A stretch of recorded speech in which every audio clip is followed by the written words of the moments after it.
Hello everyone and welcome to Age of Empires Definitive Edition. Since we have now started the Glory of Greece campaign, I would like to give you an overview of the Greek technology tree so you can all get an idea of how good or how bad the Greek are and what are the possibilities that they have. Let's have a look. Greek. Their unique bonus is that the academy units move 30% faster and cost minus 20%, and the ships move 20% faster. Alright, let's now have a look at each building that can train units and see the potential of the units that they have. So to begin with, the Barracks. They only have access to the very basic units here in stone and tool age, so Axeman and Slinger, which don't cost any gold, that's good. Slinger costs stone, of course. And then in the late game, they don't have any potential in the Barracks because they don't have access to Legion, not even to Broad Swordsman in Bronze Age. So the Barracks is pretty bad. Then the next building is the Archery Range. The Archery Range is absolutely horrendous. They only have access to the Bowman in the Tool Age, and after that they don't have access to anything else. Chariot Archers are very good because they don't cost any gold, so in the late game if you run out of gold then they are a very good option. But yeah, Greeks don't have that option.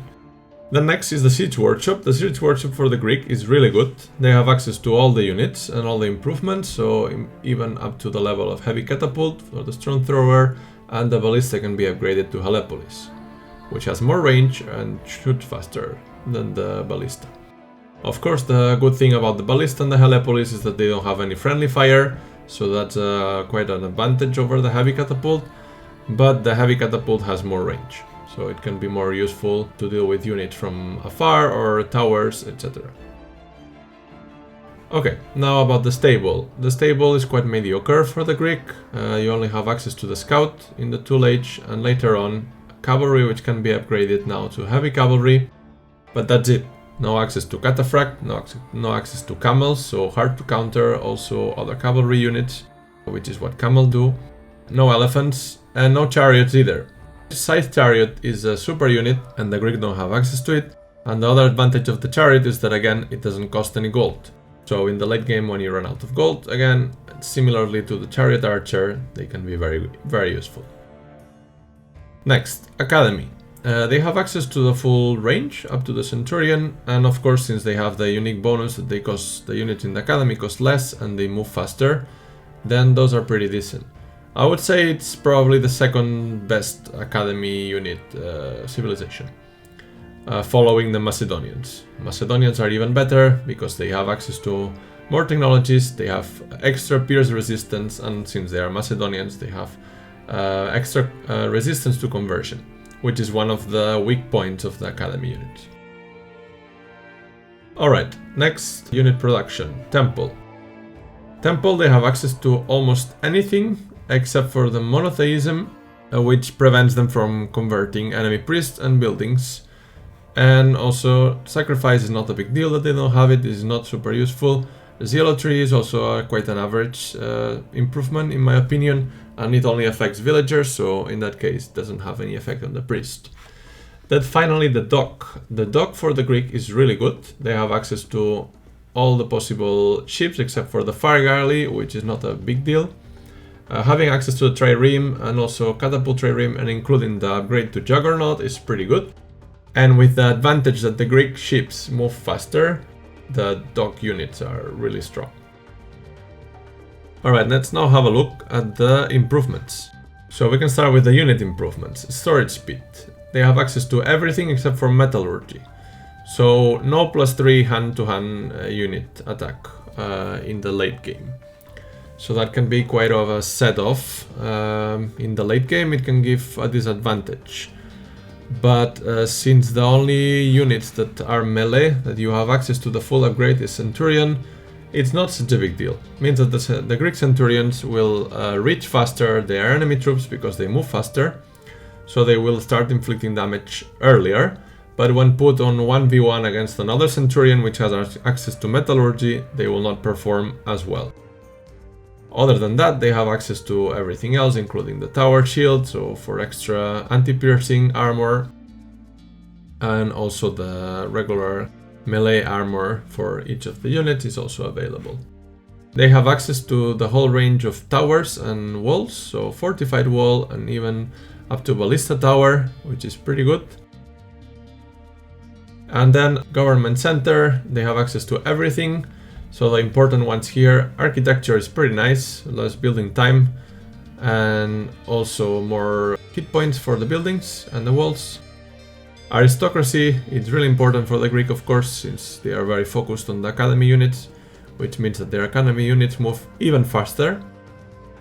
And then they have access also to the ballistics, which is really useful. Alchemy, also very useful, extra attack for the range units, especially useful in that case, of course, since the Greek don't have access to any good archery range units, then it's basically used here for the navy. And, well, also for the heavy catapult and the ballista, of course, and the Heliopolis. And then finally, they have access to engineering, so extra range for the siege weapons. Alright, and finally, market upgrades. They have access to absolutely everything, so villagers can move faster with the wheel, that's useful. Although they don't have access to the chariots, as we said earlier. I have access to up to the irrigation, so extra food for the farms, which means they will consume less wood when building farms because they will last longer. Also coinage, extra gold, carry faster as well, carry more. Craftsmanship, of course, extra range, all of those are very useful. Overall, we can say that the Greek have a good economy with all the market upgrades. They also have strong defense capabilities with fortified walls, ballista towers, Heliopolis, heavy catapults and priests.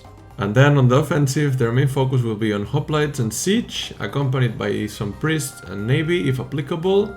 In the late game, the lack of metallurgy will put their centurions at a disadvantage when fighting other centurions, for example the Macedonians ones, which have access to it. And besides the navy, all their units are pretty easy to counter with priests, and since they lack monotheism, the Greek are not able to convert enemy priests, so this is quite a weak point for them.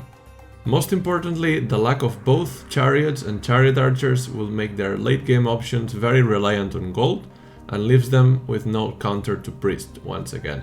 So priest is definitely one of their best counters. Overall, the Greek are quite an okay civ. I would give them probably a 7 out of 10. Not my favorite, I don't think they are the best. It's quite fun to play with them with the speedy hoplites, that's quite cool. But besides that, they don't have much of advantage and the weakness to priest is quite strong. So if you're fighting against Babylonians or Egyptians, for example, you will have a hard time. Also, you will have a hard time against other civilizations that have access to the chariots or chariot archers. So for example, against Hittites, it's gonna be a huge problem with the bonus that the chariot archers have on their damage, or even the horse archers are gonna be a problem for the Greek.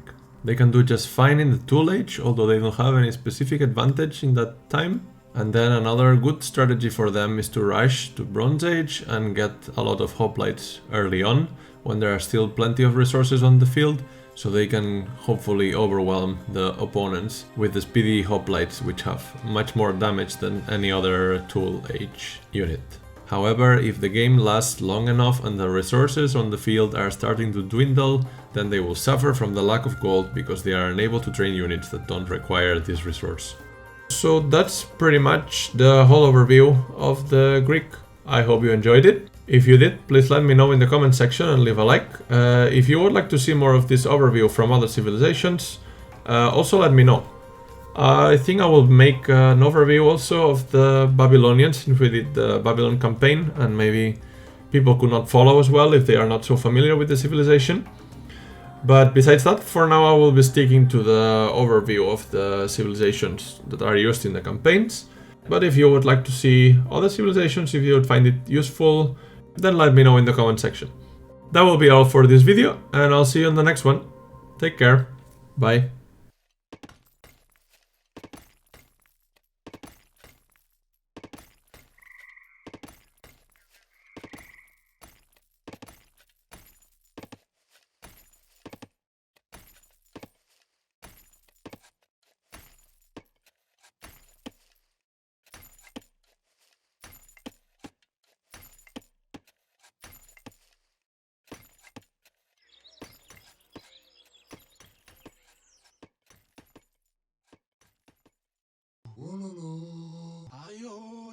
Ayo.